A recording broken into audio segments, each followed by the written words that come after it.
When Elena finished digging that soil in the middle of the night, she had no idea she was unearthing the darkest secret of the most powerful Mafia family in New York. What seemed like the tragic end of 6-year-old Luca's life was only the beginning of something far more sinister. But what the housekeeper discovered about the fiancé afterward would shake the entire criminal underworld, and you won't believe what this woman was truly capable of when her lies, her blood-stained past, and her true identity finally came to light. The Moretti mansion stood like a fortress on the edge of Long Island, wrapped in the kind of silence that only power and money could buy. Iron gates, armed guards, security cameras hidden behind marble angels. It was a kingdom built on blood and fear, and Elena Reyes was just a housekeeper who happened to live inside it. She had worked for the Moretti family for almost a year now, tending to Luca and Bella's every need and ensuring the mansion remained spotless. She knew her place. Keep your head down. Do your job. Don't ask questions. That was how you survived in a house ruled by Dante Moretti, one of the most feared mafia bosses on the East Coast. But tonight, something pulled her out of sleep. Elena's eyes snapped open at exactly 2:47 a.m. The room was dark. The air was still. She lay motionless, heart pounding, unsure what had woken her. A sound? A feeling? She couldn't say. She waited, listening. Nothing. Just the low hum of the air conditioner, the faint tick of the antique clock in the hallway. Then she heard it again.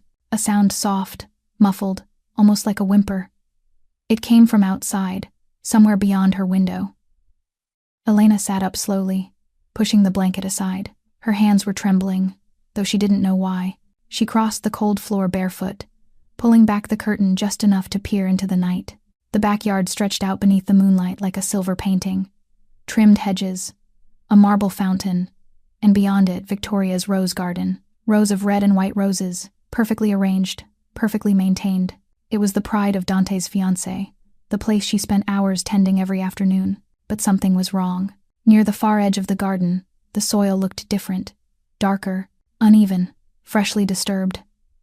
Elena frowned. She had walked past that exact spot just yesterday. It had been perfect, flat, undisturbed. Now it looked like someone had been digging. Her pulse quickened. Maybe an animal, she told herself. A raccoon, a stray dog, that's all. But then the sound came again, and this time, there was no mistaking it. A muffled cry, weak, desperate, coming from that exact spot in the garden. Elena's blood ran cold. She grabbed her robe and slipped out of her room, moving through the service hallway like a ghost. The mansion was dead silent. Everyone was asleep, Dante upstairs, Victoria beside him, the children in their rooms. No one would believe her if she woke them over some strange noise. So she went alone. The back door creaked as she pushed it open. The night air hit her skin cold, sharp, carrying the faint scent of rain. Wet grass clung to her bare feet as she crossed the yard, each step heavier than the last. The closer she got to the rose garden, the stronger the dread became. When she finally reached the disturbed patch of soil, Elena crouched down and pressed her palm against the earth.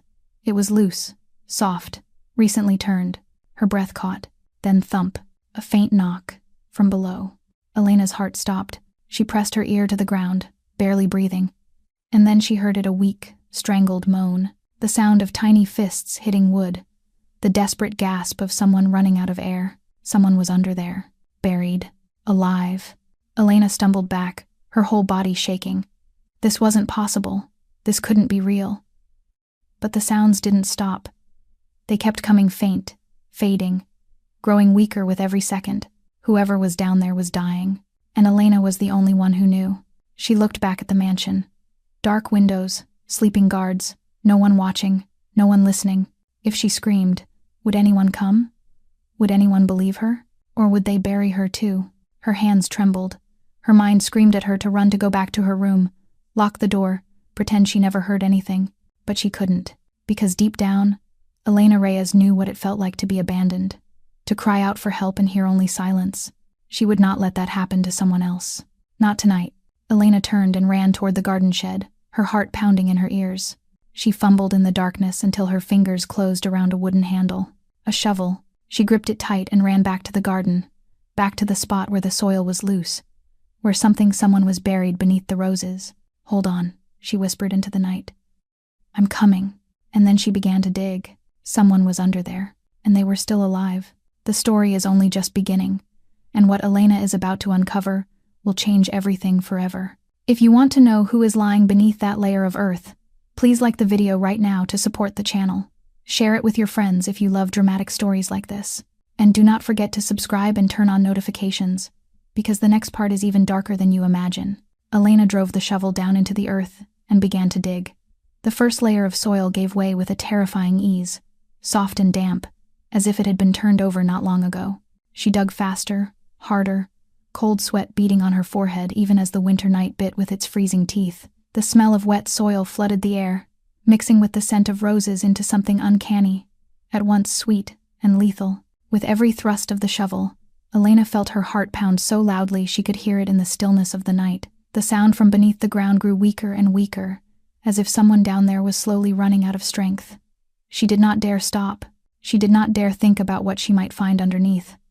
Her hands began to burn from rubbing against the wooden handle, but she did not care. She only knew to dig, and keep digging, as if her own life depended on it. Then, without warning, the shovel struck something hard. A dull, heavy sound rang out into the night. Wood. Elena dropped the shovel and fell to her knees at the edge of the hole, clawing at the dirt with a frantic fury. Her fingernails broke, her skin welled with blood, but she felt no pain. She felt only fear, pure and primal, tightening around her chest until she could hardly breathe. Slowly, a wooden surface emerged under the moonlight. It was a box. No, not a box. It was a small coffin, just large enough for a child. Elena choked on a sob. She tried to find the edge of the lid, her trembling fingers searching through the darkness. The lid was not nailed shut, only pressed down tight by the weight of earth. She gathered every ounce of strength and pulled, the wood creaking and cracking in the empty night. And then the lid sprang free. Elena looked down, and it was as if her heart stopped. Inside the wooden box, lying motionless amid the loose, crumbling soil, was a little boy. Black curls smeared with mud, skin pale and bluish, as if the blood had been drained away, lips purple, dry, and split. The blue pajama top with the superhero print she had seen him wearing last night. Elena knew this child. She cared for him every day. She read him stories every night. She knew he was afraid of the dark, that he loved chocolate ice cream, and that he always asked strange questions about the stars. It was Luca Moretti, the 6-year-old son of Dante Moretti, the most powerful mafia boss in New York, and someone had buried the boy alive, right there in his own garden. Elena screamed, a cry that tore through the night. She reached down into the pit and lifted the small body out of the deadly wooden box. Luca was icy in her arms, weightless, like a rag doll. No, no, no. She crushed him to her chest, tears streaming down her face. My child, wake up. She shook him gently, her heart breaking into pieces. Then she felt it, a tiny movement, so small. Luca's chest rose and fell, faintly. The boy was still breathing. Elena sobbed with relief. He was still alive. Somehow, between darkness and cold earth, between cruelty beyond imagining, Luca Moretti was still clinging to life by that last, fragile breath. But he would not last much longer. Elena looked toward the mansion, its windows black, its shadows silent. Someone inside that house had done this. Someone had drugged him, placed him into the wooden box, and buried him in the ground, as if burying a secret that needed to be hidden forever. And Elena had just dug that secret up. She did not know who the culprit was. She did not know why. She knew only one thing. The boy in her arms was fading, and she was the only one who could save him. Elena stood, clutching Luca tight against her chest, and began to run. It was Luca Moretti, the son of the Mafia boss, buried alive in his own garden. Elena ran through the rose garden, across grass wet with dew, holding Luca tight to her chest, as if he were the most precious thing in the world. Her bare feet struck gravel and stone, pain flaring sharp, but she did not stop. She could not stop. Luca's breathing grew thinner and weaker, his small chest lifting and falling slowly, like a candle about to go out. The front gate of the mansion came into view, and with it, 2 dark figures standing guard, bodyguards. They turned at the sound of footsteps, hands instantly moving to their waists where their guns were. One of them drew his weapon and aimed it straight at Elena. Stop! Who are you? His voice was cold and threatening. Elena did not slow. She ran straight at them, her face covered in tears, her voice tearing into the night. Luca. This is Luca, the boss's son. He's dying. Call an ambulance right now. The 2 bodyguards looked down at the boy in her arms, and their faces changed. The one holding the gun lowered it, eyes widening in horror. My God, it's the young master. The other one immediately pulled out his phone. I have to tell the boss. There's no time, Elena screamed. Look at him. He can't breathe. We have to get to the hospital right now. Right now. But the bodyguard still stood there with the phone in his hand, frozen between following procedure and facing what was right in front of him. Elena looked at them and understood she did not have time to wait. Every second that passed was a second. Luca moved closer to death. She saw the black SUV parked just behind them, the keys still in the ignition. And she moved. Elena lunged for the vehicle, yanked the door open, laid Luca on the back seat, then threw herself into the driver's seat. One of the bodyguards shouted, trying to run over and stop her, but Elena had already started the engine. The tires screamed on the gravel as she hit the gas, the SUV shooting through the open iron gate and leaving the two bodyguards standing rigid in the night. Elena did not know the way to the hospital. She only vaguely remembered there was one about 6 miles to the east. She drove like a madwoman, running red lights, cutting through empty streets at 3 a.m. Her eyes kept darting to the rearview mirror, where Luca lay motionless on the back seat. "Hold on, sweetheart," she said, her voice choking. "Don't give up. I'm going to save you." Streetlights slid past like blurred streaks of light. Elena felt as if time itself was racing her. Every second and every minute the difference between life and death. She pressed the accelerator harder, her heart hammering in her chest, praying the little boy in the back seat could hold on just a little longer. At last, the lights of the emergency room appeared ahead like a lighthouse in the dark. Elena slammed the brakes, the car stopping with a high, shrieking skid right at the hospital entrance. She scooped Luca up, leapt out of the SUV, and ran inside, screaming to anyone who could hear her. "Save this boy! Please save this boy! He was buried alive. Please, do something." Doctors and nurses rushed in at once. They took Luca from Elena's arms, placed him on a gurney, and rushed him into the resuscitation room. A doctor's voice rang out. "Get oxygen ready, check his heartbeat, start an intravenous line." Elena stood in the hallway, shaking from head to toe, her robe smeared with mud, her hands streaked with dried blood from the scratches she got while digging. She watched the emergency room doors swing shut, and for the first time since she heard the sound in the night, she allowed herself to cry. She did not know how much time passed. It could have been minutes. It could have been hours. Elena sank down onto the floor, her back against the cold wall, eyes locked on the emergency room doors. Then the doors opened. A doctor stepped out, his face serious but no longer panicked like it had been at first. He looked at Elena and nodded slowly. "The boy is still alive," the doctor said. "You brought him in just in time. Another 10 minutes, and it would have been too late. There is a very strong sedative in his system, enough to knock an adult unconscious for hours." Relief flooded through Elena's body, but it was followed immediately by a chill that went straight down her spine. A sedative. Someone had drugged Luca before burying him. The doctor looked at her, his eyes full of questions he did not speak aloud. "The boy is still alive," he said, "but someone wanted him dead." Elena was still sitting in the waiting room, her body drained to the bone while her mind refused to rest, when the hospital doors flew open with a hard, booming slam. Dante Moretti came in like a storm. His shirt was wrinkled, the buttons fastened wrong, his tie hanging loose around his throat. The most powerful mafia boss in New York looked like a man yanked awake from the worst nightmare of his life. And in a way, that was exactly what this was. Dante's dark eyes swept the waiting room and stopped on Elena. For one heartbeat, she saw something in that gaze. Panic, fear, the kind of feeling a mafia boss is never allowed to show. Then it vanished, replaced by the familiar cold control. Dante surged up to Elena, both hands clamping onto her shoulders, his voice pressed down into a snarl like an animal's growl. "Where is my son? What happened to my son?" Elena opened her mouth to answer. But at that exact moment the doors opened again. Victoria stepped in, and if you did not already know what had happened, no one would have guessed it was 3 a.m. Her golden hair was neatly brushed. Her light makeup was flawless. A white cashmere coat rested loosely over her shoulders. Victoria looked as though she had just walked out of a magazine photo shoot, not out of bed in the middle of the night. "Dante, my love." Victoria hurried to Dante, her voice trembling with worry. "I got the call and came right away. Where is Luca? Where is our son?" The way she said our son made Elena shiver. Victoria was not Luca's biological mother. She was only Dante's fiancée, and she had moved into the mansion just 6 months ago. Yet she spoke those words with absolute possession, as if Luca belonged to her. Dante released Elena and turned to Victoria. His voice was still tight, but it softened a fraction when he spoke to his fiancée. "Luca is in the emergency room. The doctor says he will be fine." Victoria lifted a hand to her chest, eyes widening as if she had just received the best news in the world. Thank God. But what happened? How is she here? Dante turned back to Elena, and this time there was no panic left in his eyes. Instead, there was suspicion, interrogation. Those were the eyes of a mafia boss searching for an enemy. She found Luca, Dante said, his voice stripped of emotion. She says he was buried in the garden. Victoria looked at Elena for the first time since she came in. Her blue eyes moved over Elena's appearance, the mud-stained robe, the hands full of dirt and dried blood, the bare feet filthy. A smile flickered across Victoria's lips, so fast Elena almost thought she imagined it. Buried in the garden. Victoria repeated, her tone heavy with disbelief.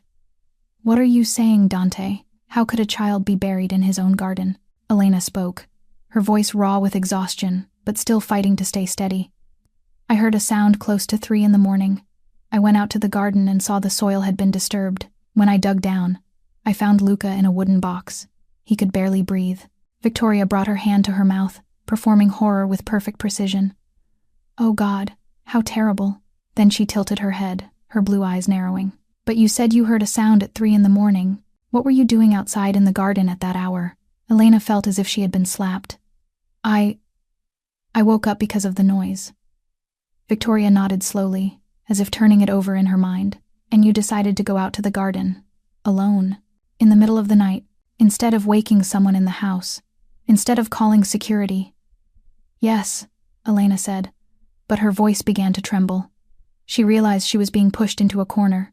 And you found a shovel, Victoria went on, her voice gentle, as if she were telling a fairy tale. And you started digging. In my rose garden. At 3 a.m, Dante stood silent, his gaze moving from Victoria to Elena and back to Victoria. Elena could see the doubt growing in those dark eyes, like darkness swallowing light. I heard sounds from under the ground, Elena said, her voice desperate. Someone was knocking. Someone was calling for help. I had no other choice. Victoria sighed, a sigh soaked in pity. Elena, I understand you want to be rewarded. I understand you are just a lowly maid and your life is not easy. But to make up a story like this, that is something I can't accept. I am not making it up, Elena said, her voice rising with anger and helplessness. Luca was buried alive. Someone gave him a sedative and buried him in the ground. The doctor confirmed that. Victoria turned to Dante, her eyes shining with manufactured tears. My love, I do not understand what is happening. Why is she accusing such horrible things? Who could do that to Luca? Dante remained silent. He stared at Elena, and in those dark eyes, Elena no longer saw the gratitude of a father whose child had just been saved. She saw only suspicion, caution, the quiet threat of a mafia boss measuring an enemy. Victoria stepped closer to Dante, placed her hand on his arm, and spoke softly, just loud enough for Elena to hear. My love, I do not want to say this, but she is the only one who was outside in the garden tonight. She is the only one who knew where Luca was. She is the only one holding a shovel. Victoria paused, her blue eyes fixed on Elena with an icy chill. Or maybe she is the one who buried the boy, Victoria whispered, and then pretended to save him to be praised. Dante turned to look at Elena, and his eyes turned to ice. Elena was taken back to the Moretti mansion just as dawn began to pale the sky, but not as a hero who had saved the boss's son. She was escorted like a prisoner. 2 bodyguards flanked her, saying nothing, leading her through the front gate, across the grand hall, up the stairs, and straight into the small room at the end of the 3rd-floor corridor. Her small maid's quarters had now become a jail cell. When the door shut behind her, Elena heard the lock snap with a dry, final click. She turned, looked through the narrow gap, and saw the shadow of a man standing outside, a bodyguard. They were guarding her.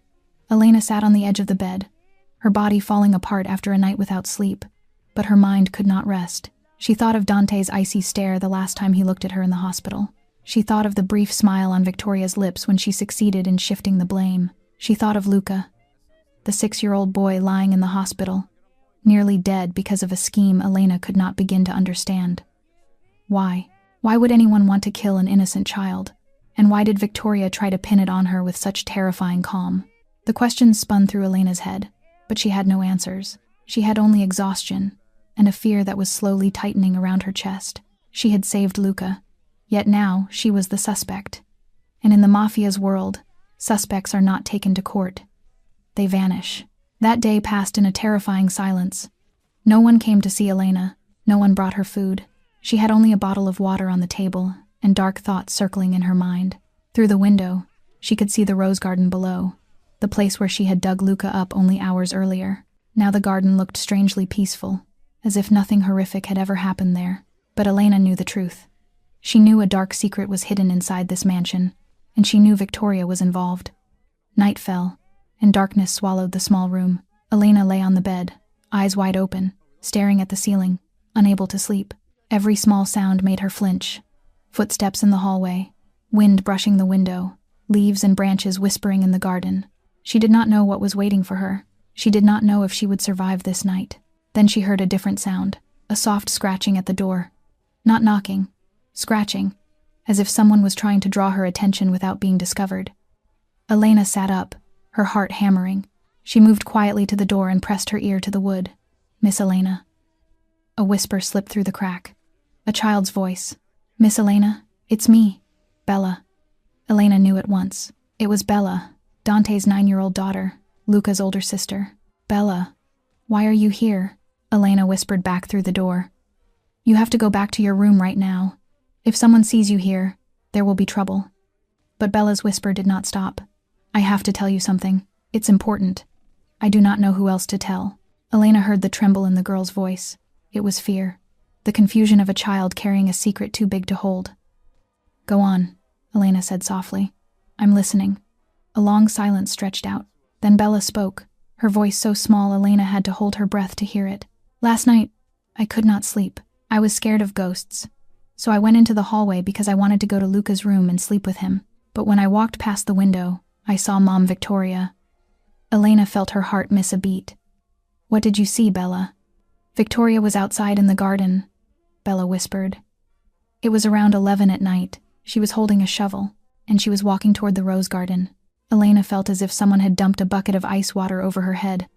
11 at night, Victoria, a shovel, the rose garden. All the pieces began to slide into place, forming a horrifying picture. "Are you sure, Bella?" Elena asked, her voice shaking. "You saw Victoria clearly." "I'm sure," Bella said.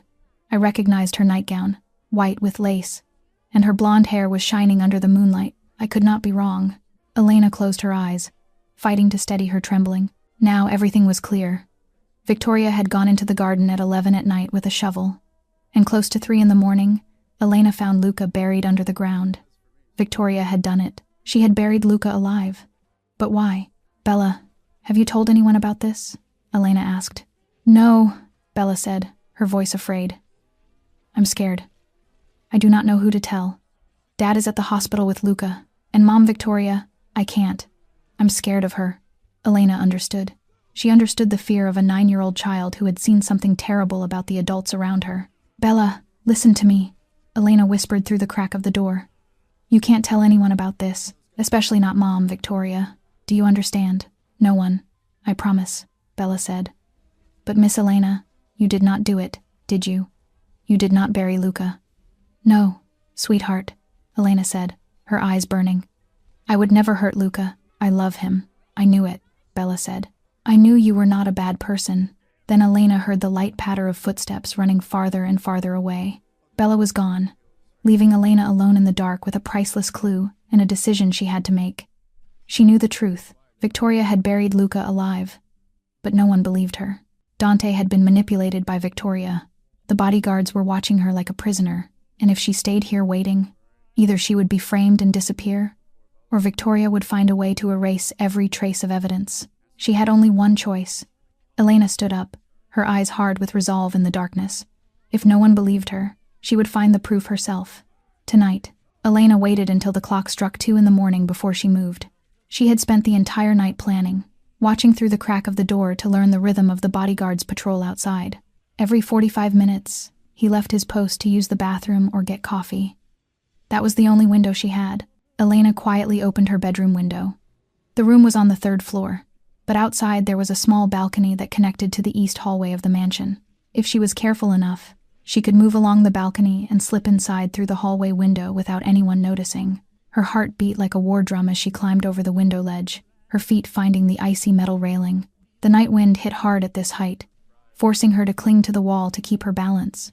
1 step, 2 steps, 3 steps. Elena moved slowly along the narrow balcony, not daring to look down. Below was a hard stone courtyard, and a fall from this height would end everything. But she had no choice. She had to find the truth. At last, she reached the hallway window. It was not locked. Elena slid inside, her breathing heavy with tension. The corridor was black, only moonlight filtering through the windows and laying faint bands of light across the marble floor. Victoria and Dante's rooms were at the end of the second-floor hallway. Elena knew because she had lived here nearly a year. She knew every corner of this mansion, knew which doors creaked, knew where the cameras were and where the blind spots lay. And she knew Dante was still at the hospital with Luca tonight, which meant Victoria was sleeping alone. Or at least, she should have been. Elena crept down to the second floor, each step as light as a feather. She stopped at the door of the master bedroom and held her breath, listening. No sound, no light slipping through the crack beneath the door. Victoria was asleep, but Elena did not go into the bedroom. That was too dangerous. Instead, she turned to the door beside it, the room Victoria used as her private dressing room. Elena had been in there a few times before to collect laundry, and she knew Victoria kept many personal things inside. The door opened without a sound. Elena slipped in and closed it behind her. She pulled out her phone, turned on the flashlight at its dimmest setting, and began to search. The room was crowded with expensive clothes, designer bags, and high-heeled shoes. But Elena did not care about any of that. She was looking for something else. Proof. She opened each cabinet, went through each drawer, careful not to disturb anything. Then she found it. In the bottom drawer of the vanity, hidden beneath a layer of silk scarves, was a small wooden box with a lock. Elena took the hairpin from her head and began to pry at the lock. She had learned this skill during her years in the orphanage, where if she wanted to survive, she had to know how to take care of herself by any means she could. The lock popped open. Elena lifted the lid and shone the light inside. The first thing she saw was a small brown medicine bottle. She picked it up and read the label. It was a sedative, the same kind the doctor said had been found in Luca's system. An extremely strong dose, enough to knock an adult unconscious for hours. Elena felt her hands begin to shake. This was evidence. Victoria had sedatives. Victoria had gone into the garden with a shovel at 11 at night. Everything was fitting together, but that was not all. Beneath the bottle was a thick envelope. Elena opened it, and what was inside froze her in place. A passport. But not a passport belonging to Victoria Hayes. The name on it was Vanessa Crane, and the face in the photo was Victoria, only with brown hair instead of blonde. Elena kept turning pages and found more. A wedding photo, in which Victoria, or Vanessa, wore a white bridal gown beside a middle-aged man Elena had never seen. That man was not Dante. He was someone else entirely. Heavy-set, salt and pepper hair, a bright, happy smile, and beneath the photo was a newspaper clipping, yellowed with time. Elena read the headline, and the blood in her veins seemed to turn to ice.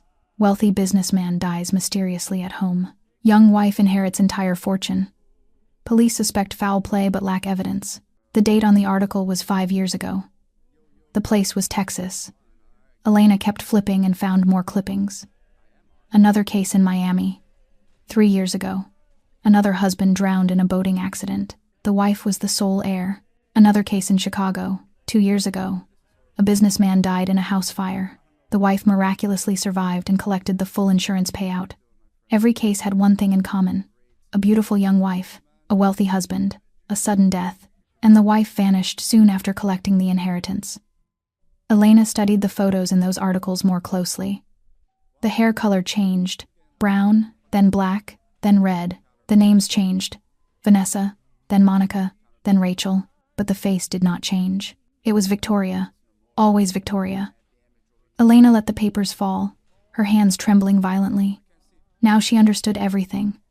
Victoria was not an ordinary woman who happened to meet and love Dante Moretti. She was a professional predator. She targeted rich men, married them, then killed them to take their money. She was a black widow, a husband-killing serial murderer, and now she was targeting Dante Moretti, the richest mafia boss in New York. But Luca had accidentally discovered something. Maybe he saw Victoria doing something suspicious. Maybe he overheard something he was not supposed to hear. And Victoria decided to eliminate the boy before he could speak the truth. Elena photographed everything with her phone. Every page, every clipping, every photo. She put everything back exactly where it had been, locked the box, and slipped out of the room the way she had come in. When she returned to the room where she was being held, Elena sat on the bed, staring at the photos on her phone. her hands still trembling. She had found the truth. Victoria was not a stepmother. She was a serial killer. And Elena had just found the proof. Elena knew she could not carry this secret alone. The evidence she had found was too large, too dangerous, and if she handed it to Dante, she was not sure he would believe her. Victoria had manipulated him too well, and in the Mafia's world, trust was a luxury Elena did not have. She needed an ally from the outside. She needed someone with real power to stand against a serial killer. Elena opened her phone and created an anonymous email account. She attached every photo she had taken: the forged passport for Vanessa Crane, the articles about husbands who died under mysterious circumstances, the wedding photo with the unfamiliar man, and the bottle of sedatives. She wrote a brief email, explaining that Victoria Hayes was really Vanessa Crane, a serial killer targeting the Moretti family, and that she had tried to kill Dante Moretti's 6-year-old son by burying him alive in the garden. Elena searched for the email address of the FBI office in New York and hit send. She watched the spinning icon on the screen, her heart pounding inside her chest. A notification appeared. The email had been sent successfully. Elena let out a shaky breath of relief. She had done it. Now she only had to wait. The FBI would investigate. They would find the truth, and Victoria would be arrested. It would all be over. But just as Elena was about to set her phone down, the screen lit up. A new message, from an unknown number. Elena opened it, and the blood in her veins seemed to turn to ice. Curiosity killed the cat. And it will kill you too, Elena. Elena stared at the screen, unable to believe what she was seeing. Someone knew what she was doing. Someone was watching her. But how could that be? She had been careful down to the smallest detail.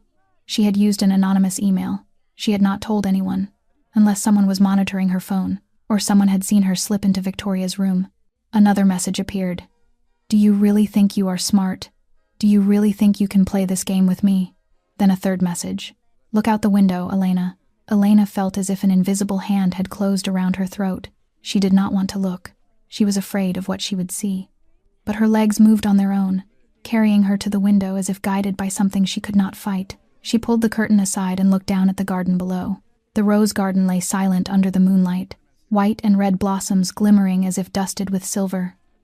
And there, right in the middle of the garden, a figure was standing. That figure was looking up, looking straight at Elena's window. She could not make out the face in the darkness, but she knew. She knew who it was. The slender shape, the long hair, the white nightgown fluttering in the night wind. Victoria. She was standing in the rose garden, in the very place where only nights earlier she had buried a 6-year-old child alive, and she was staring up with a look Elena could not see but could feel. Cold, threatening, deadly. Then the figure moved. Victoria raised her hand, slowly, and waved. A gentle little wave, as if saying goodbye. Elena stumbled back from the window, her heart beating out of control. She yanked the curtain shut and sat on the bed, her whole body trembling in a way she could not stop. Victoria knew. She knew Elena had slipped into her room. She knew Elena had found the evidence, and she was sending a message that could not be misunderstood. You are next. Time crawled forward, slow as torture. Elena did not dare sleep. She sat on the bed with her back against the wall, eyes fixed on the door. She gripped the desk lamp in her hands, the only weapon she could find. The clock struck 3 in the morning. And then she heard it, footsteps, very light, very slow, coming closer to her door. Elena held her breath, clutching the lamp so hard her knuckles went white. The footsteps stopped right outside. Silence. Then the doorknob began to turn, slowly, a fraction at a time. Someone was trying to open her door. Elena wanted to scream, but her throat was locked. She could only sit there and watch the knob turn, and turn, and turn. But the door was locked. There was the faint, soft clink of metal as the person outside realized it would not open. A long pause followed. Then the footsteps came again, moving away this time, farther and farther, until they disappeared completely. Elena let out her breath, tears sliding down her cheeks. She was no longer a suspect. She was the next target on Victoria's list. The next morning arrived like a death sentence. Elena had not slept for a single moment after what happened last night. She sat curled up on the bed, hugging a pillow, her eyes fixed on the door until the first sunlight slipped through the edge of the curtain. She knew Victoria would not stop. She knew she was living her final hours in this mansion, perhaps the final hours of her life. At exactly 7 in the morning, a knock sounded at the door. Not a gentle knock. It was a hard pounding, decisive, heavy with authority. Elena stood, her legs trembling, and opened the door. 2 bodyguards stood outside, their faces cold as ice. One of them spoke, his voice empty of feeling. "The boss wants to see you. Come with us, right now." Elena felt as if someone had driven a fist into her stomach. "The boss wants to see you." Dante had returned from the hospital, and he wanted to see her. She knew what that meant. Victoria had told Dante everything. She had said Elena sneaked into the room last night. She had poured fuel on the fire, turning Elena from a suspect into a threat that had to be removed. And in the Mafia world, everyone knows what removing a threat means. Elena walked between the 2 bodyguards, down the long corridor, down the grand staircase, and stopped before the oak door of Dante's study. She had passed this door hundreds of times over the past year, each time to report on Luca and Bella's daily care and needs. But this time was different. This time, stepping through that door might mean never stepping out again. A bodyguard opened it and shoved Elena inside. The door slammed behind her with an echo that sounded like a coffin lid closing. Dante's study was vast and dim, the curtains drawn tight, the only light coming from the desk lamp on the mahogany desk. And there, seated behind it, was Dante Moretti. He looked exhausted. Blue veins stood out beneath the dark hollows under his eyes. His beard was rough with missed shaves. His shirt was wrinkled, likely the same one he had worn since yesterday at the hospital, but his dark eyes were still sharp as a blade, the eyes of a Mafia boss long accustomed to ordering death. "Sit down," Dante said, his voice low and cold. Elena sat in the chair across from the desk, feeling as if she were sitting before death itself. She did not know what to say. She did not know whether to beg, to explain, or to stay silent and wait for fate to fall. A long silence stretched between them. Dante stared at her as if reading every thought in her head. Then he did something Elena did not expect. He sighed. "I know you did not do it," Dante said. "I know you did not bury Luca." Elena blinked, not sure she had heard him correctly. She sat there, her mouth slightly open, unable to speak. Dante stood, walked to the window, and pulled the curtain aside. Daylight spilled into the room, lighting the fatigue on his face. "I have suspected Victoria since the first day," Dante said, his voice sinking lower. "Since the day she appeared in my life. She was too perfect, too on time, too easy. And in my world, nothing is easy." Elena still could not speak. She only sat there, looking at Dante, trying to understand what was happening. He did not intend to kill her. He believed her. But why, at the hospital, had he looked at her with such icy eyes? Dante turned back to her as if he had read the question inside her. "I had to act," he said.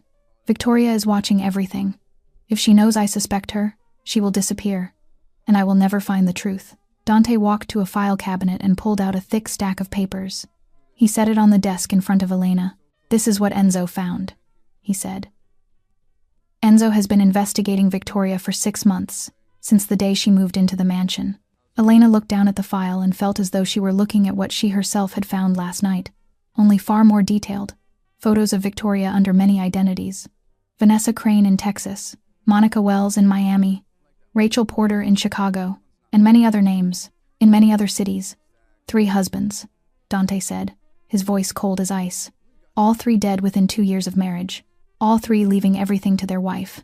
And she vanished right after, appearing in another city with another name. Elena turned another page and saw an Interpol photo. Victoria, or whatever name she was using, was on an international wanted list. The nickname intelligence circles had given her made Elena shudder, Black Widow. But Dante was not finished.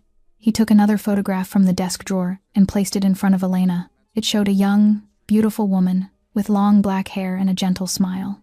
"Alessia," Dante said, and his voice suddenly tightened.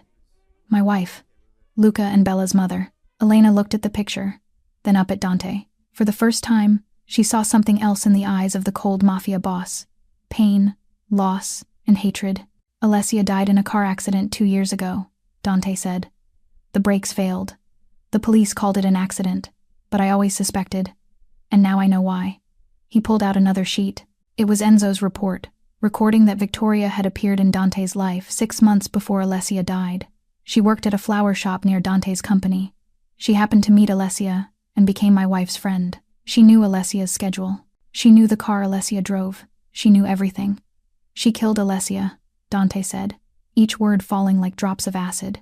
"She killed my wife to take her place, and when Luca accidentally saw her doing something suspicious, she planned to kill my son too."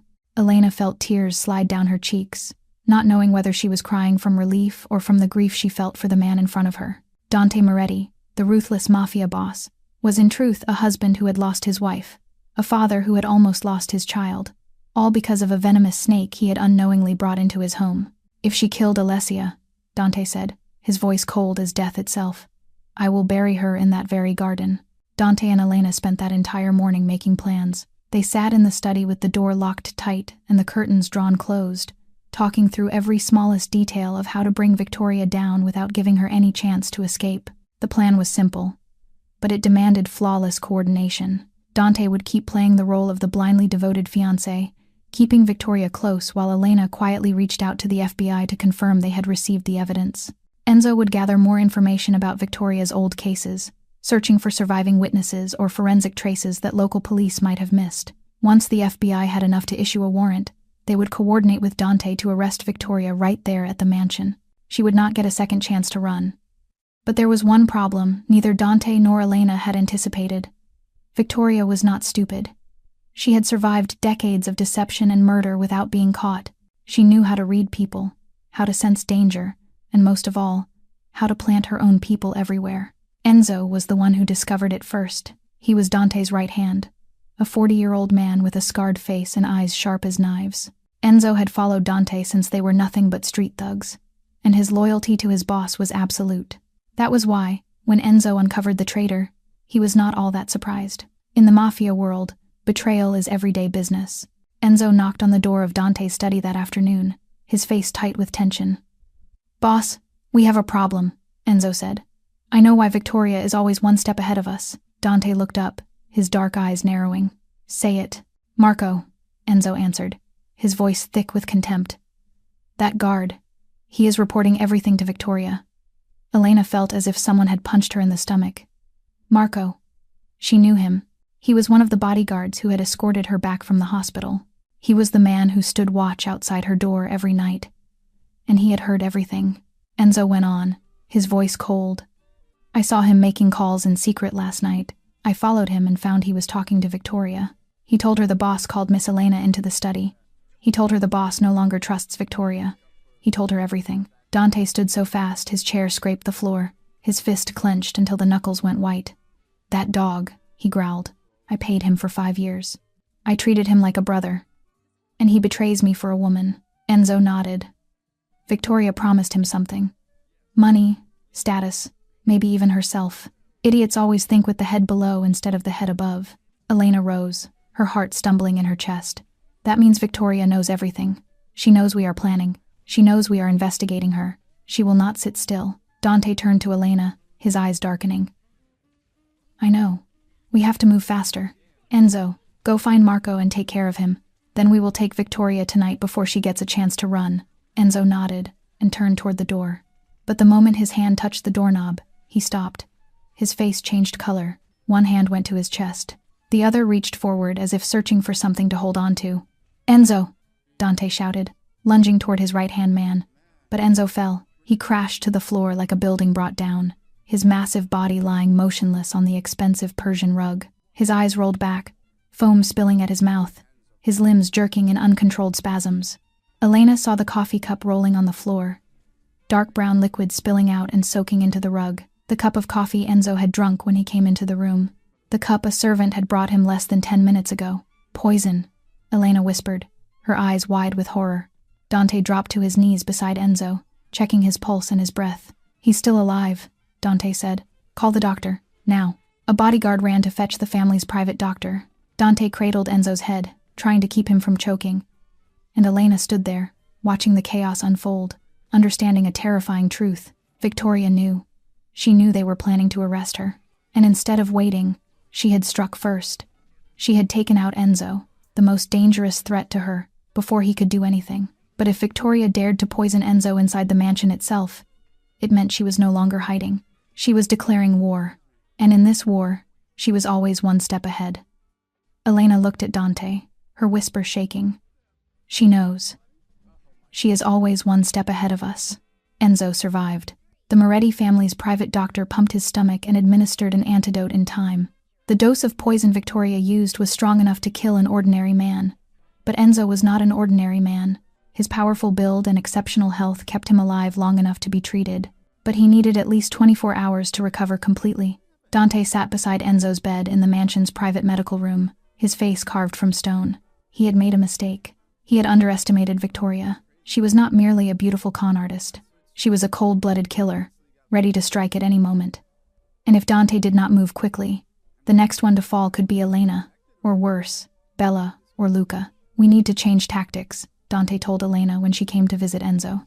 "Victoria thinks she is winning. She thinks she has taken Enzo out and that we are panicking. We have to use that." Elena looked at Dante, not understanding what he meant. "Use it how?" Dante stood, his dark eyes flashing with a dangerous light, "by showing her exactly what she wants to see." That afternoon, a performance was staged in the grand hall of the Moretti mansion. Victoria was sitting on the red velvet sofa, taking a sip of tea, when Dante walked in with Elena behind him. Dante's face was flushed with rage. At least it looked that way. He turned, pointed a finger in Elena's face, and shouted in a voice that echoed through the room, "I have heard enough. Get out of my house. Right now." Elena stepped back, eyes wide with fear. Her acting was flawless down to every detail, from the way she trembled to the way she gripped her sleeve as if holding back tears. "Mr. Moretti, please let me explain." "Explain what?" Dante roared. "You buried my son in the ground. You almost killed him. And now you still dare to slander my fiancé. Do you think I am an idiot?" "I did not do it," Elena cried, tears running down her cheeks. "Please believe me. Victoria did it. She is a murderer." "Enough!" Dante shouted. He threw out a hand to signal 2 bodyguards standing nearby. "Get her out of here. I do not want to see her face in this mansion for one more second. Throw her out on the street like a stray dog." The 2 bodyguards moved in, each grabbing one of Elena's arms, dragging her toward the door. Elena struggled, sobbing and pleading, but no one listened. She was hauled across the grand hall, through the front doors, and vanished from sight. Throughout the performance, Victoria remained silent on the sofa, sipping tea and watching. When the door closed behind Elena, a slow smile spread across her lips. The smile of a victor, the smile of a predator that had just brought down the last piece of prey. "My love," Victoria rose and stepped to Dante, placing a hand on his chest with practiced tenderness. "I knew she had problems from the beginning. A simple maid like that, living in the house of a wealthy family. How could she not grow greedy? I am so glad you saw the truth." Dante looked down at Victoria, his face still tight, but softened. "I should have listened to you from the start." Victoria rested her head against Dante's chest, the triumphant smile still lingering on her lips. She had won. She had removed Elena, the greatest threat to her plan. Now there was only Luca, the child who had seen too much, and Dante, the final rich prize. But Victoria did not know that the car taking Elena out of the mansion did not head toward the city. It turned onto a deserted road and stopped beside a black SUV that was already waiting. The door opened and Enzo stepped out, his face pale but his eyes still razor-sharp. He had recovered faster than expected, or at least he had forced himself upright before his body was ready. "Get in," Enzo told Elena. "I will take you to a safe house. The boss has arranged everything." Elena climbed into the vehicle, her heart still pounding from the performance. She had not known she could act that well. The fear on her face had been real, but not fear of Dante. She feared Victoria. She feared the plan would fail and she would die at the hands of that serial killer. "What is the next step?" Elena asked as the vehicle began to move. "Wait," Enzo replied. "Victoria thinks she has won. She thinks you have been thrown out and that Enzo is lying at death's door. She will act tonight, finishing what she left undone." "Luca," Elena whispered, eyes wide. "She will go to the hospital to kill Luca." Enzo nodded, a cold smile flickering across his mouth. "That is right, but she will not find the boy there. The boss moved Luca to another hospital this morning, under a false name and with strict security. Victoria will walk into an empty room and straight into our trap." That night, exactly as predicted, Victoria slipped out of the mansion. She wore black, her hair tucked beneath a hat, moving like a shadow through the darkness. She drove to the hospital where Luca was supposed to be, avoided the security cameras, slipped in through a back entrance, and made her way to the boy's room. But when she opened the door, only an empty bed waited for her. No Luca, no medical machines, nothing but darkness and silence. Victoria stood there, her face changing as she realized she had been fooled. And somewhere in the city, Dante received a message from his men. "Victoria has arrived at the hospital. She has walked into the trap," but Dante did not smile. He knew Victoria was not the kind of person who accepted defeat easily. When a predator is cornered, that is when it is most dangerous. Victoria stood in the empty hospital room, the fluorescent lights flickering overhead like they were mocking her. The bed was spotless white, not a single wrinkle in the sheet. The medical equipment had been removed. There was no trace Luca had ever been there. She had been played. Dante had handled her like a puppet. For one moment, Victoria's face twisted with rage, her blue eyes flashing with the kind of madness she always kept hidden beneath her flawless mask. She wanted to scream, to smash things, to burn the whole world down. Then she drew a long breath, and the smile slowly returned to her lips. Not the gentle smile of Victoria Hayes, the beautiful fiancée. This was the smile of Vanessa Crane, a serial killer who had slipped out of countless traps over more than a decade. Dante wanted to play cat and mouse. Fine, but he had forgotten one thing. In this game, Victoria was the cat, and she always knew how to make the mice pay. Victoria left the hospital the way she came, a shadow sliding through darkness. She did not return to the Moretti mansion. She had another plan, a plan Dante would never have anticipated. While Dante and his men waited for Victoria to come back so they could arrest her, she approached the mansion from a different direction, quietly, unseen. She knew every corner of the house. She knew the schedule of every guard. She knew which rooms had cameras and which ones were blind spots. And most of all, she knew where Bella's room was.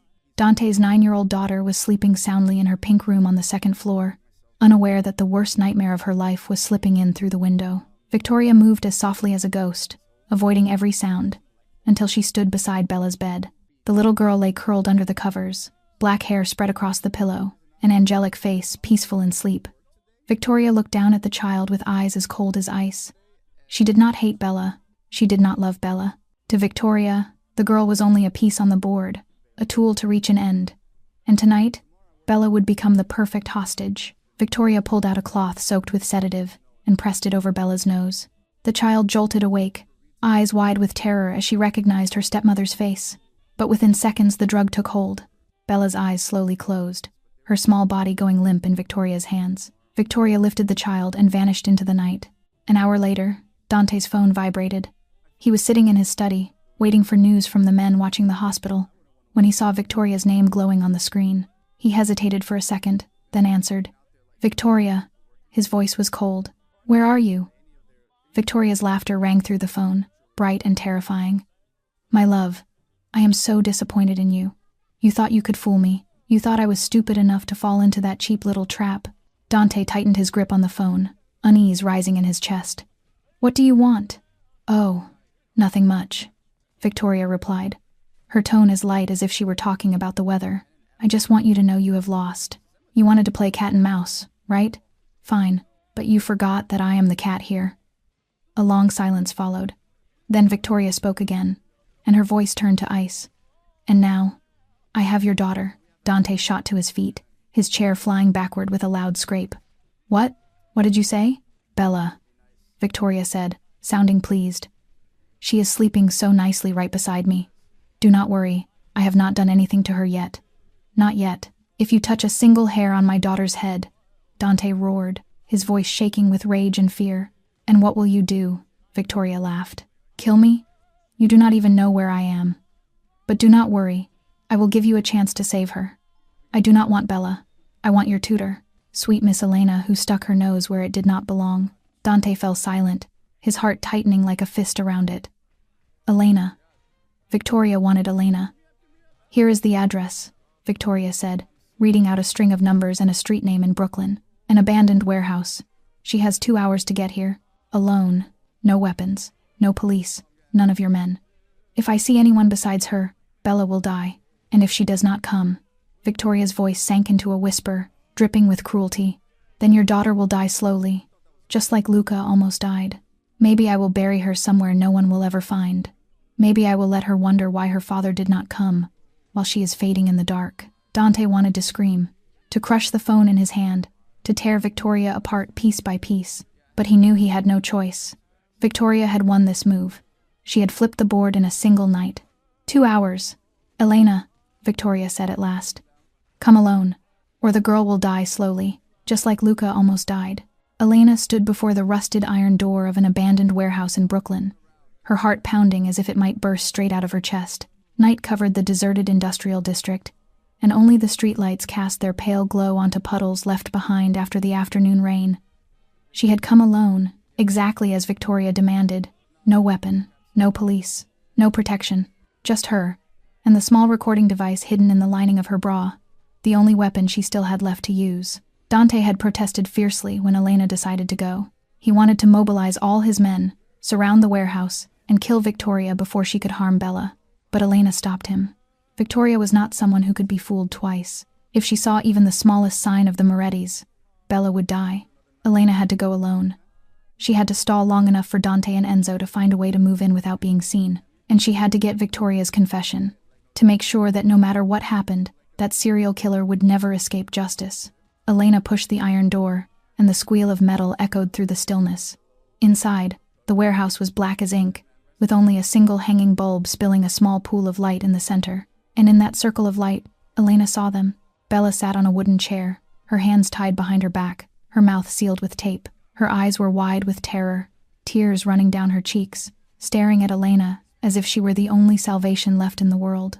And standing right behind Bella, Victoria appeared like a ghost in a tight black dress, blonde hair falling over her shoulders, holding a handgun pointed straight at the child's head. She no longer looked like Victoria Hayes. The gentle mask was completely gone, revealing the true face of Vanessa Crane beneath it. Her blue eyes flashed with madness, her lips curved in a cruel smile. She looked like death itself, wearing the body of a beautiful woman. "So you came, Elena," Victoria said, her voice echoing in the empty warehouse. "Right on time. I like people who are on time." Elena stepped into the light, raising both hands to show she had no weapon.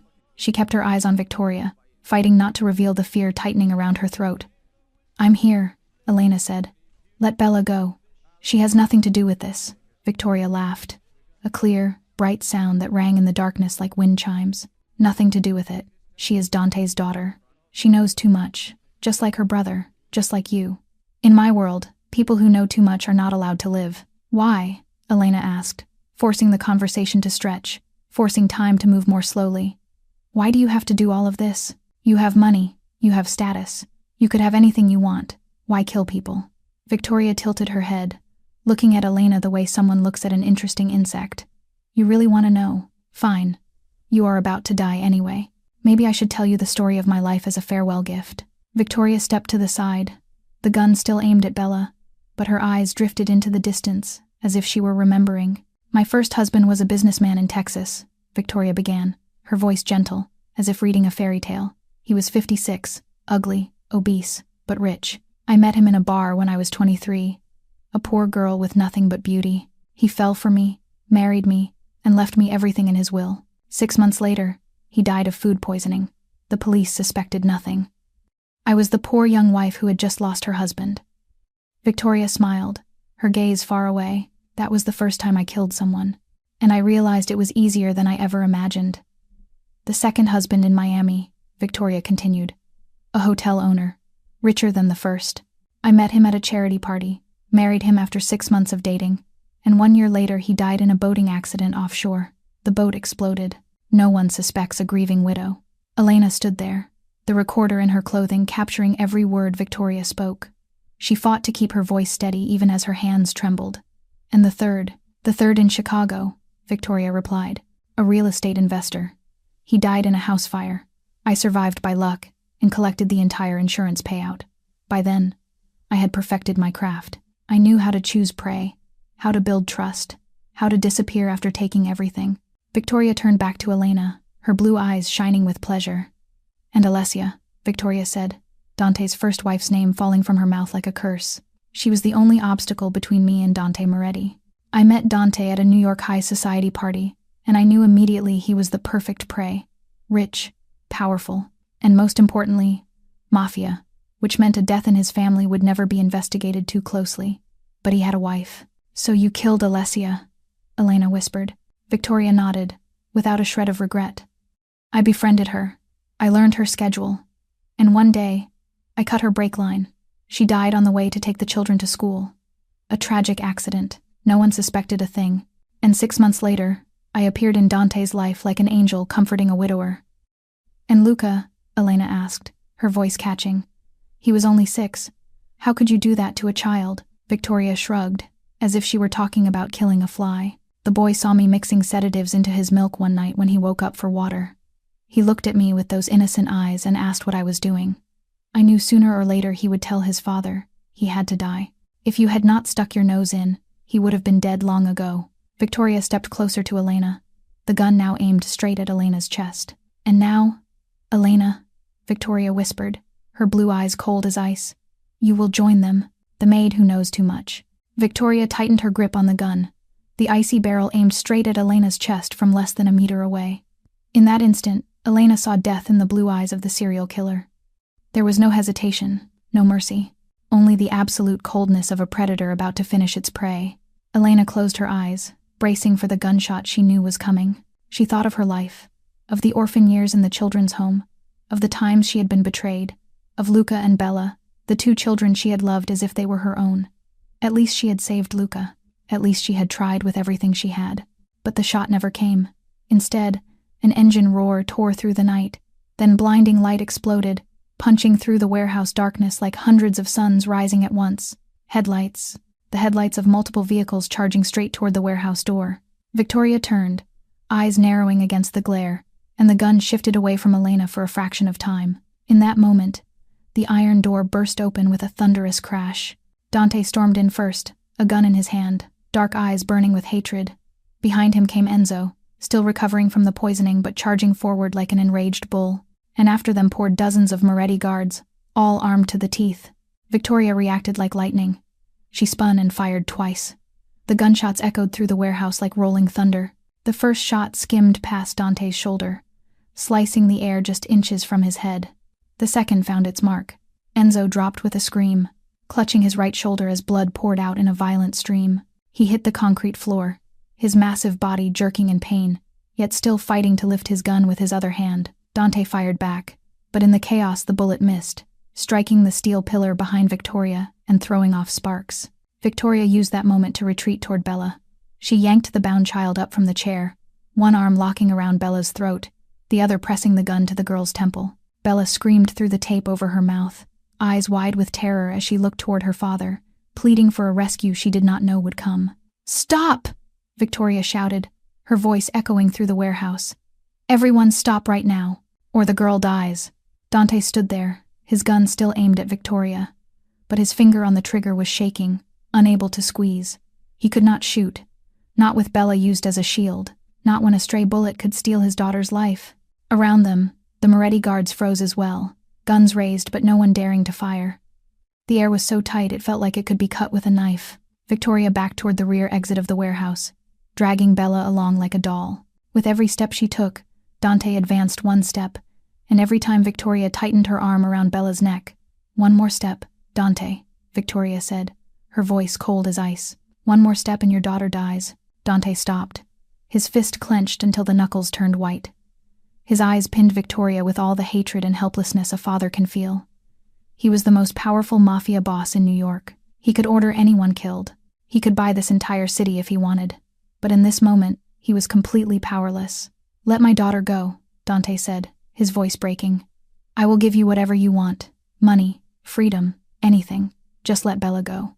Victoria laughed, a hard, icy sound that rang through the tense space.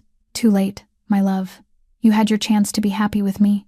You could have let everything happen the way it was meant to, but you chose to betray me. You chose to believe a lowly maid instead of believing your wife, and now you will pay." Victoria had reached the rear door, her back almost touching the iron. She looked around one last time, blue eyes sweeping over Dante, over Elena standing frozen, over Enzo groaning on the floor, over the guards holding their guns but unable to fire. "Goodbye, Dante," Victoria said, then shoved the rear door open and dragged Bella outside. Darkness swallowed them both in an instant. Dante lunged for the door, but when he reached it there was only night and the sound of an engine fading into the distance. Victoria had escaped, and she had taken Bella with her. Dante stood there in the cold Brooklyn night, staring after the car disappearing into darkness, utterly powerless. He had failed. He had watched his enemy take his daughter right in front of him, and he did not know if he would ever see Bella alive again. Elena ran to Dante's side, her eyes following the direction the car had vanished. She said nothing. There was nothing to say in that moment. Victoria had won, She had flipped the board once again.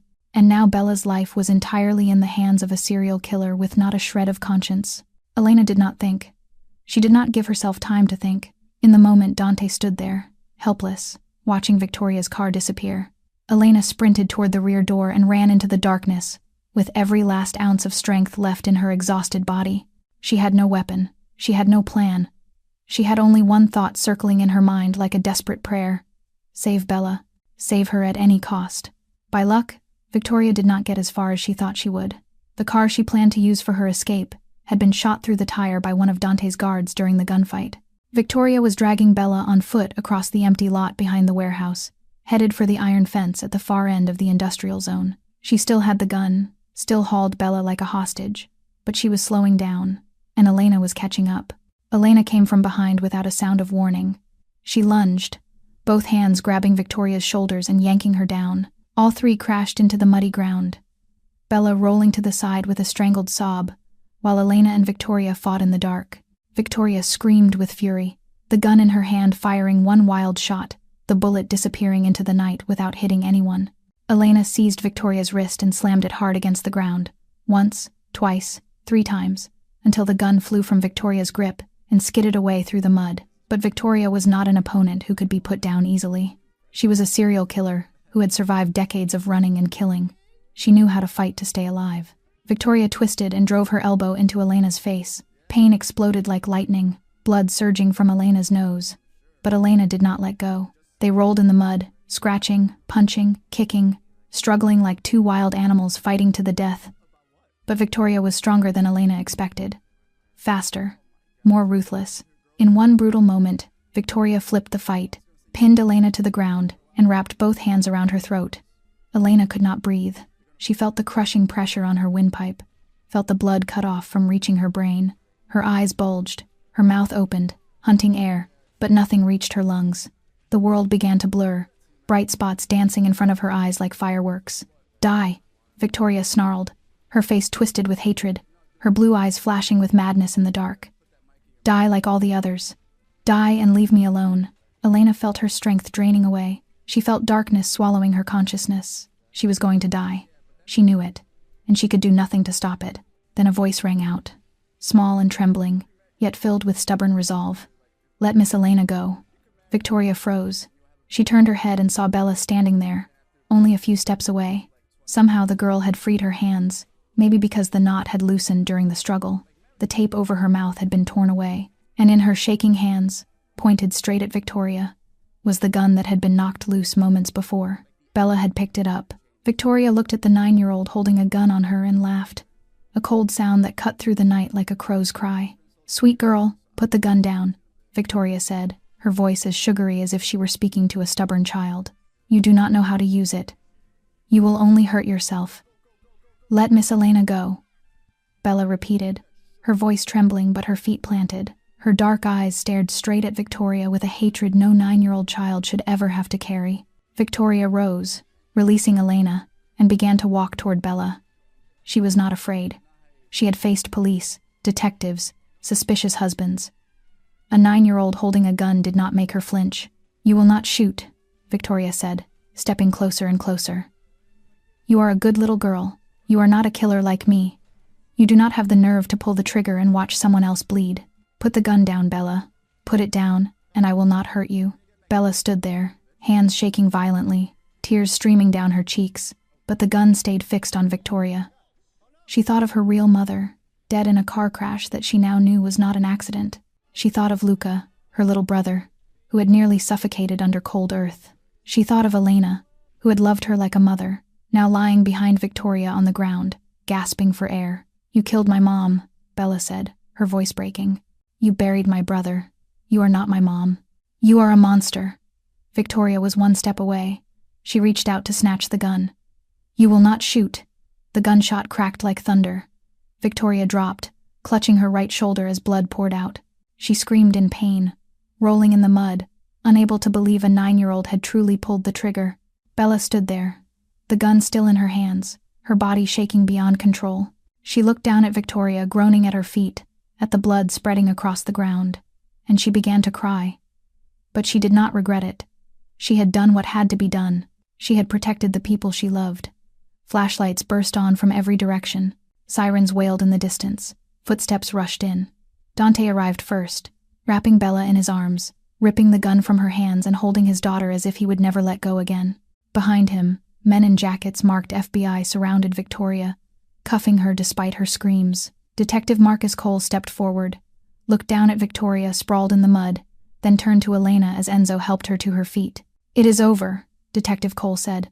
"Vanessa Crane, you are under arrest." Mount Sinai Hospital stayed bright with light all through that night.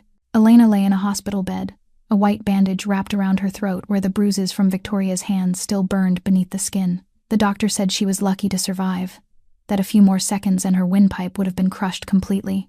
But Elena did not feel lucky. She felt only exhaustion, the kind that seeped all the way into the bone after days and nights of unbroken strain. Enzo was in the room next door, his shoulder wound treated, and the doctor said he would recover fully in a few weeks. The big man refused pain medication and lay there cursing in Italian every time a nurse came in to change the bandages. Some things never changed, and Enzo's stubbornness was one of them. Bella was evaluated by psychologists and cleared of serious physical injury, but the wounds inside her spirit would take time to heal.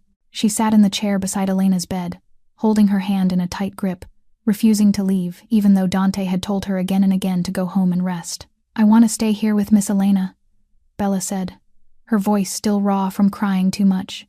"I do not want to leave her." Then the hospital room door opened. Elena looked up and her heart seemed to miss a beat when she saw who was standing there. Luca, the 6-year-old, stood in the doorway, his black curls still a little messy, his small face still pale after days in the hospital, but his wide eyes lit up the moment he saw Elena. "Miss Lena," he shouted, and ran to the bed, climbing up and throwing his arms around Elena despite her cry of pain when he brushed her throat. "Miss Lena saved me," Luca sobbed, tears soaking the front of Elena's hospital gown. "I heard the doctor say you dug me out of the dirt. You saved me. You are my superhero." Elena wrapped him in her arms, tears spilling down her face without control. She had been afraid she would never hold this boy again. She had been afraid Victoria would kill Luca before she could stop her. But he was here, warm and alive against her, and Elena felt as if it were the greatest miracle on earth. Just then, commotion rose in the hallway, the clink of handcuffs, heavy footsteps, the sound of a woman's voice screaming in protest. Elena looked through the glass in the door and saw Victoria being led past by 2 FBI agents, her hands cuffed behind her back, her shoulder wrapped in bandages from the wound Bella had caused. Victoria looked wretched, nothing like the perfect woman she had worked so hard to build. Her blonde hair hung in wild tangles, her face was smeared with mud and dried blood, her expensive black dress was torn to shreds, but her blue eyes still flashed with madness when she saw Elena through the glass. Victoria stopped, struggling against the agents holding her. She stared straight at Elena and shouted loud enough for everyone in the hallway to hear. "You think you have won, Elena," Victoria screamed, her voice shattering like glass. "You are living in a mafia house. You are loving a crime boss. Death will come for you. Sooner or later, death will come for you. You can't run from this world." The agents dragged Victoria away, but her screams echoed down the corridor until the elevator doors finally closed. Elena watched her go, not shaking, not panicking the way Victoria wanted. She felt only a strange calm, as if an enormous weight had been lifted from her shoulders. "I have faced death," Elena said, her voice oddly steady. "It does not frighten me anymore." Dante stood in the corner of the room, silent, watching everything from the beginning. He watched Elena holding Luca and Bella in her arms, watched the way she met Victoria's threat without flinching, and he felt something shift inside his chest. This was not the quiet maid he had hired a year ago. This was a brave, strong woman, willing to sacrifice her life to protect children who were not even her own. This was a woman Dante realized he loved. He walked to the bedside and looked down at Elena. His dark eyes softened far more than they had been in those first days. He did not say much, because Dante Moretti had never been good with feelings, but he said enough. "Stay," Dante said, his voice low and warm. "Not as a maid. Stay as family." 2 months passed like a long, drifting dream. The wound on Elena's throat had healed, leaving only faint marks she could hide with a silk scarf. Enzo had recovered completely and returned to work at Dante's side as if nothing had ever happened. Luca and Bella slowly found their way back to ordinary life, though nightmares still came sometimes in the middle of the night, and Victoria, or rather Vanessa Crane, was waiting for Judgment Day inside a federal detention facility under the strictest watch. Today was that day. The federal courthouse in Manhattan was packed with reporters and spectators from early morning. The Black Widow case had become a headline across national papers. A beautiful serial killer, 4 husbands dead under mysterious circumstances, a 6-year-old child buried alive, and a powerful mafia family. It was the kind of story the media called the trial of the century. Elena sat in the witness section, with Dante seated right beside her. He wore a black suit, his hair neatly combed, looking more like a successful businessman than a mafia boss, but his dark eyes had not changed. They were still sharp and watchful, scanning the courtroom like a wolf guarding its territory. When Victoria was brought in, the whole courtroom seemed to go quiet for a beat. She wore an orange prison jumpsuit and handcuffs, yet she still walked with a proud, runway grace. Her blonde hair was twisted into a neat bun, her face unmade up yet still striking in a cold, hard way. Her gaze swept the room, paused on Elena for a second with a smile full of hidden meaning. Then she sat beside her attorney, as if none of this mattered. The trial opened with the prosecutor's statement. Evidence was presented piece by piece, building a complete portrait of Vanessa Crane's crimes. First came the Interpol file, detailing Victoria's 3 previous husbands and their mysterious deaths. The prosecutor projected images of each victim on the large courtroom screen, telling their stories in a steady voice weighted with force. Jonathan Miller in Texas, dead from food poisoning 6 years ago. David Chen in Miami, drowned in a boating accident 4 years ago. Robert Thompson in Chicago, killed in a house fire 3 years ago. And Alessia Moretti in New York, dead in a car accident 2 years ago. 4 men, 4 deaths, and 1 woman as the common thread through them all. Next came the recording Elena had captured in the Brooklyn warehouse. Victoria's voice filled the courtroom, clear and cold, describing each murder as if she were reading a grocery list. The first husband in Texas. I put poison in his wine. The second husband in Miami. The boating accident. The third husband in Chicago. The fire. Alessia. I cut her brake line. And Luca. The boy saw me mixing the drug. He had to die. The courtroom went so silent it felt suffocating as that confession played. Some reporters in the back row lifted their hands to their mouths, unable to believe the calm cruelty in the killer's voice. Victoria sat there without a flicker of expression, as if she were listening to a boring song. But the most important evidence came last. A large screen lowered, and Luca Moretti's face appeared. The boy was allowed to testify by video from a separate room, supported by a child psychologist, so he would not have to face the woman who had nearly killed him. Luca's voice carried into the courtroom, small and trembling, yet brave. I woke up at midnight because I was thirsty. I went down to the kitchen and saw Mom Victoria putting something into my glass of milk. She saw me and smiled and told me to drink the milk and go back to bed. I drank it because I thought she loved me, but then I got very sleepy. I do not remember anything else. The child paused, his eyes red. When I woke up, I was in the dark. I could not move. I tried to scream, but no one heard me. I could not breathe. I thought I was going to die. Then I heard someone digging. I heard Miss Lena calling my name. Miss Lena saved me. She dug me out of the dirt. Elena felt tears sliding down her cheeks as she listened to Luca's testimony. Beside her, Dante squeezed her hand, his face tight, his eyes wet. It was the first time Elena had seen the cold mafia boss show emotion like that in front of anyone. After hours of argument, the jury withdrew to deliberate. They took only 45 minutes to reach a decision. Guilty. On all counts. First-degree murder, 4 times. Attempted murder of a child, kidnapping, assault with intent to kill, and dozens of other charges. The judge delivered the sentence. Life in prison without the possibility of parole. When the sentence was read, the courtroom erupted into murmurs. Reporters hammered at their laptops. Spectators breathed out in relief. Prosecutors shook hands in quiet congratulations. But Victoria did not react. She simply sat there, staring at the judge, and slowly smiled. It was not a smile of acceptance. It was the smile of a madwoman, the smile of someone who had lost everything yet still believed she was not wrong. Victoria rose as the court officers came to cuff her. She turned to look at Elena and Dante one last time, the smile still on her lips, and spoke loudly enough for them to hear. "I will see you in hell."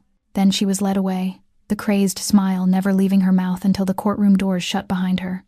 Outside the courthouse, golden afternoon sunlight poured over the stone steps.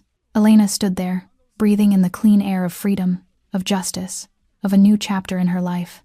Dante stood beside her, his hand finding hers and holding tight. "It is finally over," Dante said, his voice gentler than she had ever heard it.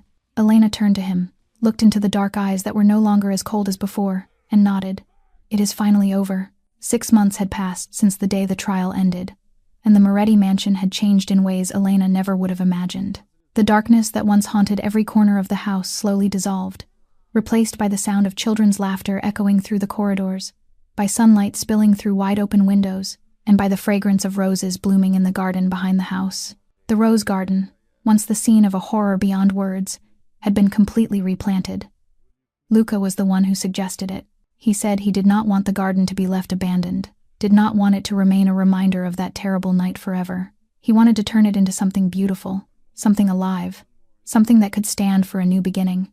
And so, every day after finishing her chores, Luca went out to tend the newly planted bushes. He watered them, fed them, pulled weeds, and talked to the flowers as if they were his friends. Elena often stood at the kitchen window watching him work, and her heart warmed in a way that still surprised her. Luca was no longer afraid of the garden. He had defeated his fear in his own quiet way. That evening, as the sun began to sink toward the Long Island horizon, Dante came to Elena's room and said he wanted to take her for a walk in the garden. Elena did not suspect a thing. She only smiled and followed him. Over these past months, their relationship had grown slowly but surely. Dante was no longer the cold boss. He was the man who held doors for her, pulled out chairs for her, and sometimes, when he thought no one was watching, looked at her with eyes full of tenderness. Elena was no longer the timid maid either. She was the woman who had saved his son, faced a killer, and little by little become the center of this family. They stepped into the rose garden as sunset dyed the sky red. The roses were in bloom, red and white woven together, breathtaking under the evening light. Their sweet scent filled the air, and Elena drew in a deep breath, savoring this rare moment of peace. Then she saw them. Bella and Luca stood in the middle of the garden, each holding a small bouquet of roses. Bella wore the pretty white dress Elena had bought for her last month. Luca wore a tiny suit just like his father's, his hair neatly combed, looking like a little gentleman. Both children were smiling, bright smiles full of secrets. Elena stopped, looking around, not understanding what was happening. She turned to Dante to ask, but when she looked back, he was no longer beside her. He was down on one knee, right there in the heart of the rose garden, holding a small red velvet box open in his hand. Inside was a diamond ring, glittering in the sunset like a fallen star brought to earth. Elena lifted her hand to her mouth, unable to speak. Tears began to spill down her cheeks before she even realized she was crying. "Elena Reyes," Dante said, his voice low and warm, his dark eyes locked on hers with all the sincerity a mafia boss could offer. "This garden used to be a place of death. It used to bury secrets and crimes. It used to be where I nearly lost my son. But you changed everything. You dug up the truth. You saved Luca. You saved Bella. You saved me from my own blindness." Dante paused, drawing a deep breath as if searching for courage. He was not good at talking about feelings. He was not used to putting love into words. But today, he would try. "I want this garden to be a place of new beginnings. I want it to be the place that witnesses the beginning of our family. Elena Reyes, will you marry me?" Elena stood there, tears streaming down her face, staring at the man kneeling before her. She thought of her life, of the lonely orphan years, of the betrayals and wounds, of all the times she believed she would never have a real family.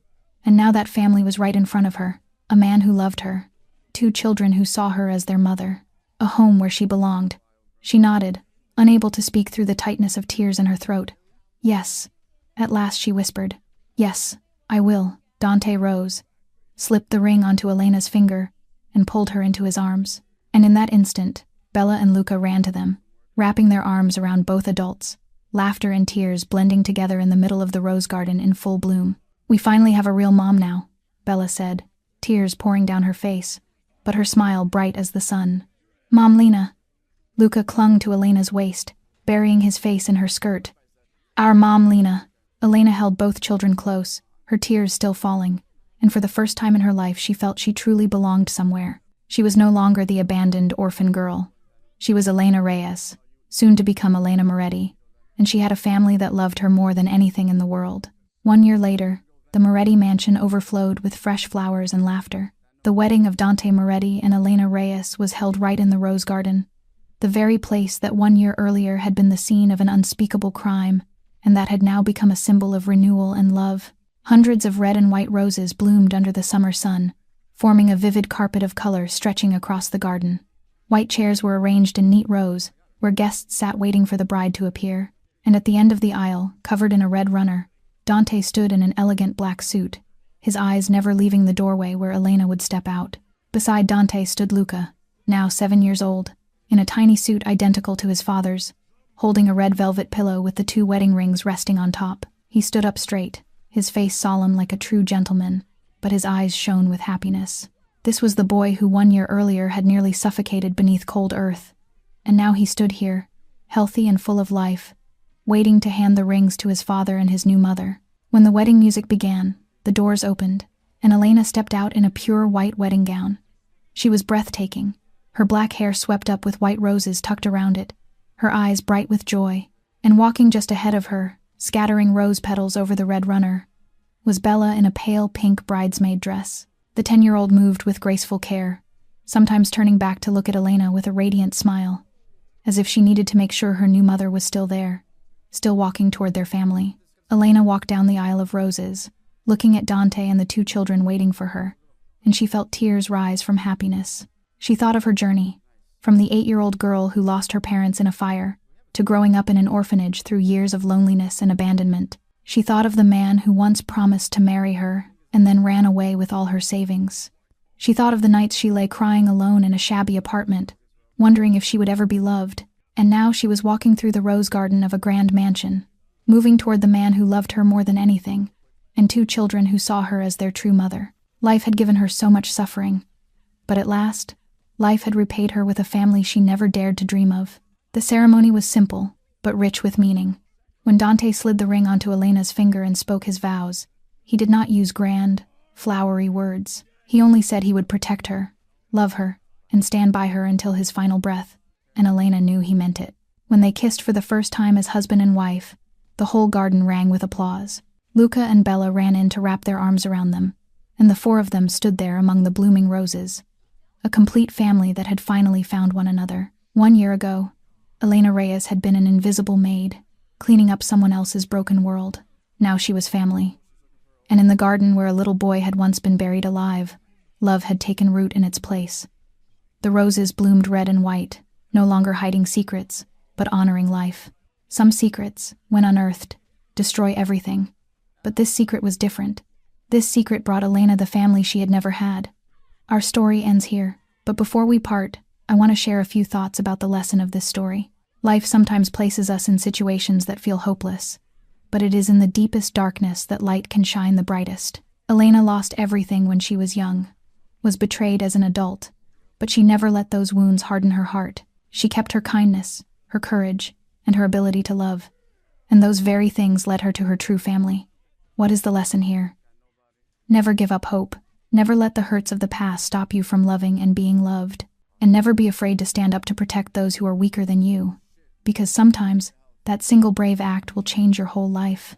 If this story touched your heart, please subscribe to our channel and turn on notifications so you will not miss the next moving stories. Do not forget to like and share this video with friends and loved ones, so these good values can spread. I would truly love to know how you felt after hearing this story. Was there a moment that made you cry? Was there a character who reminded you of someone in your real life? Share your feelings in the comments below. I will read every comment, and I truly look forward to hearing what is in your heart. Finally, I wish all of you watching this video strong health, a life filled with joy and happiness every day, and a spirit that stays calm and at peace. Thank you for staying with this story from beginning to end. Goodbye, and I will see you again in the next video.